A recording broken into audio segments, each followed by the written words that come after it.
Welcome in, everyone. Special breaking news segment here on Locked On Chiefs. Thanks for making us your first listen today. Our next episode is going to be out in just an hour and a half. So as we finish recording it this afternoon, breaking news about the Chiefs signings following their rookie minicamp and all their tryout players. We're going to run through those for you. If you would like sub and hit the bell here, we would appreciate it. I'm Ryan Tracy, the founder of Rogue Analytics and Performance Consulting. You've seen us all over. This is Chris Clark from Chiefs Corner. The Chiefs have a bunch of new players. They start in the defensive backfield, a group that you have to have bodies at cornerback. It started today with Khalif Halasi from Western Kentucky, a corner that I'll have more on in the coming weeks. They added Montre Braswell, Reese Taylor, and Anthony Witherstone as well. Now, you may have seen Braswell at Missouri State, so he's kind of a local guy. A couple of guys from Merrimack are there. And then we get into the bigs. Any of the corners surprise you, Chris? No, and I think that all these guys are going to have a hard time making the roster, but it is important to fill out the roster, get more guys in camp, and get going towards a place where you have a 90-man roster. So this is filling out that room at this point. Yeah. They're rounded out with the rest of the post-UDFA rookie camp signings are Tennessee guard Jerome Carvin. Nice that they listed him as a guard now. A guy that's played with both Wanye Morris as well as Trey Smith. Some familiarity there.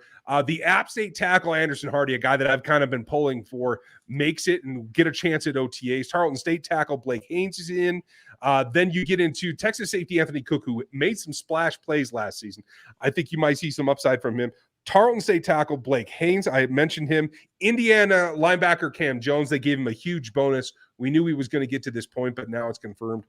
They did bring back the Harvard defensive end Truman Jones, as well as the Missouri safety Martez Manuel. Any of those guys surprise you, or who are you most excited about? I'm really curious to see what the Indiana linebacker has for this team, because linebacker is a position where I think that you have an option of making the roster at some point, just because – as we've talked, depth is going to be really hard at all the other positions, but linebacker is a position where maybe you could find yourself a spot on the roster. Yeah.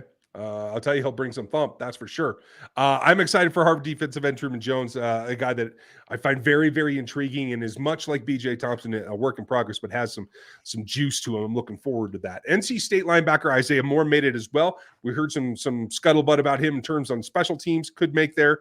Marshall safety Isaiah Norman played with my guy Stephen Gilmore. I think that's going to be an interesting one. I'm going to have to go back and watch the safety film on that. The Tulsa running back, Deneric Prince, that we talked quite a bit about. He is signed and in the fold. I think we're all expecting that, along with Fresno State wide receiver Nico Remigio, who I think is going to be in the mix to make the 53-man roster as a kick returner. Then we got Missouri State wide receiver Ty Scott to round it all out. Some, I think, more special teams-oriented guys there in the last group, but guys that could make a push. Yeah, and Deneric Prince is a guy that definitely could make a push. Running back is a position that you would have to think that they're going to be looking for somebody. Whether or not Clyde Edwards-Helaire is going to be on this roster, that's going to be something that's going to come down to how he plays in training camp. I would imagine how he looks this offseason, coming into OTAs, and how all that plays out in training camp. But I think Prince has an outside shot, at least. When I take a look at this group overall, is what it tells me is it's about athleticism. It is rounding out guys that have the chances to be athletic enough to contribute on teams and maybe show some development. This is clearly, I think, raising the floor of the athleticism at the bottom of the roster to see who can push their way onto the 53 and make a difference come the regular season. So there's a lot more to go over for all of these guys. We'll break them down as we start to see them later in the week. Make sure you get subbed on YouTube at Locked On Chiefs, as well as the audio platforms. We just recorded a show all about the offensive tackle situation. You're going to want to understand everything that's going on there and what the possibilities are. And don't miss the rest of this week with Matt Derrick from Chiefs Digest joining us, our man on the ground in Kansas City. And then we're going to talk Frank Clark and some of the defensive ends. We'll have a live show for you Thursday night when it comes down to the schedule release. But this is your next wave of guys that will show up in pads, in red, for the Kansas City Chiefs and try to fight their way onto the roster. Thanks for joining us. We appreciate it. It was just a quick rundown of the signings. We hope you guys enjoyed it. We'll talk to you next time.